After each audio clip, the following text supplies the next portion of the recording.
सिंह साहब, आप भारतीय किसान संगठन के वकील हैं। क्या कल किसानों का 6 महीने प्रदर्शन उचित है?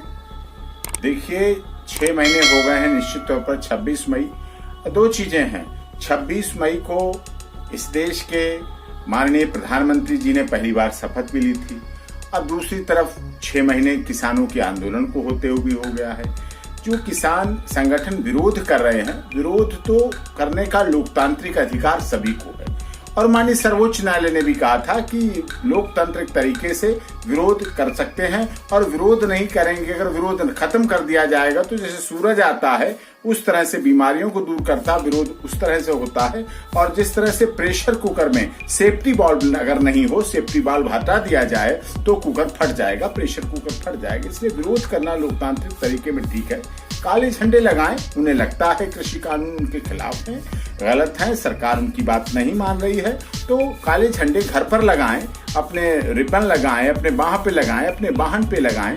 लेकिन कोरोना काल में, कोरोना के समय लोगों का इकट्ठा होना वो उचित किसी तरह से भी नहीं है। आपने किसान संगठनों की तरफ से कानूनों के खिलाफ सुप्रीम कोर्ट में स्टे दिलाया, फिर भी प्रदर्शन क्यों?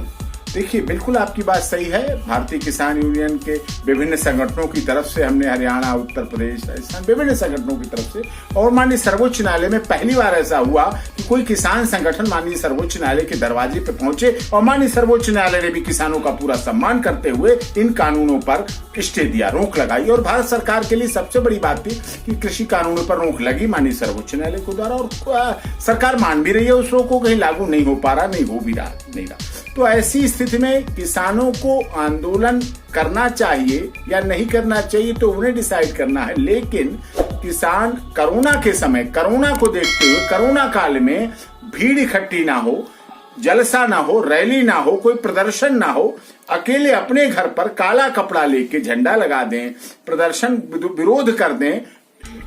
26 मई उन्हें लगता है 6 महीने हो चुके हैं, उन्हें 700 किसान लगभग आत्महत्याएं हो चुकी हैं, मौतें पर सब जगह, सब क्षेत्र में हुई, सभी की हुई। कोरोना काल ने किसी को नहीं बख्शा, कोरोना महामारी ने किसी पे कोई दया ही नहीं की, अमीर गरीब, राजा रंग फकीर सबको लपेटे में लपेटा। तो ऐसे में इस बात से बचना चाहिए, कोरोना की गाइडलाइन पालन करना चाहिए और कोरोना जैसे पहले कहा गया कुंभ से कोरोना फैलना रोका गया, पश्चिम बंगाल के चुनाव, पंचायत चुनाव, उत्तर प्रदेश की बात की गई, तो अब ऐसा न किया जाए। किसान इस देश की रीढ़ की हड्डी है, बेस है, उनकी तरफ से ऐसा नहीं होना चाहिए कि कोरोना काल में उनकी तरफ से कोई कोरोना संक्रमण फैले किसी भी तरह का। सिंह साहब, सुप्रीम कोर्ट में केस का क्या स्टेटस है? देखिए, माननीय सर्वोच्च न्यायालय ने जो स्टे दिया था वो स्टे बरकरार है, चल रहा है। एक कमेटी गठित की, वो कमेटी डिस्प्यूटेड हो गई थी, शुरू में ही कमेटी डिस्प्यूटेड हो गई थी, लेकिन फिर भी उस कमेटी के आधार पर कमेटी ने अपनी रिपोर्ट जाहिर की है। उसके बाद अभी केस लगा नहीं है, केस सुनवाई पे लगेगा, कोर्ट सुनेगी। पहले तो ऑनरेबल जो प्रेडेसेसर चीफ जस्टिस ऑफ इंडिया थे वो सुनवाई कर रहे थे, अब दूसरे chief justice of India honourable आए हुए हैं, अब वो सुनेंगे। कौन सुनेगा, क्या सुनेगा, तो वक्त बताएगा, समय बताएगा क्या होता है। लेकिन अभी एज ए स्टेटस जो है वो बना हुआ है, स्टे बना हुआ है, स्टे रुका हुआ है और उसमें कहीं कोई भी किसी सरकार, कोई केंद्र की सरकार, राज्य सरकार, कोई किसी पार्टी, किसी दल की, किसी की सरकार हो और कैसी भी हो, वो किसी तरह से उसको लागू नहीं करने की स्थिति में है। बात कर रहे हैं माननीय प्रधानमंत्री जी ने भी किसानों से बात करने की बात कही, बात करना चाहिए। किसान भी कह रहे हैं बात करने की बात करना चाहिए, बात हो रही। तो ऐसी स्थिति में ऐसा क्यों हो पा रहा ये नहीं समझ में आ रहा। गतिरोध कहाँ बना हुआ है, गतिरोध खत्म होना चाहिए। किसान तो किसान है। धन्यवाद।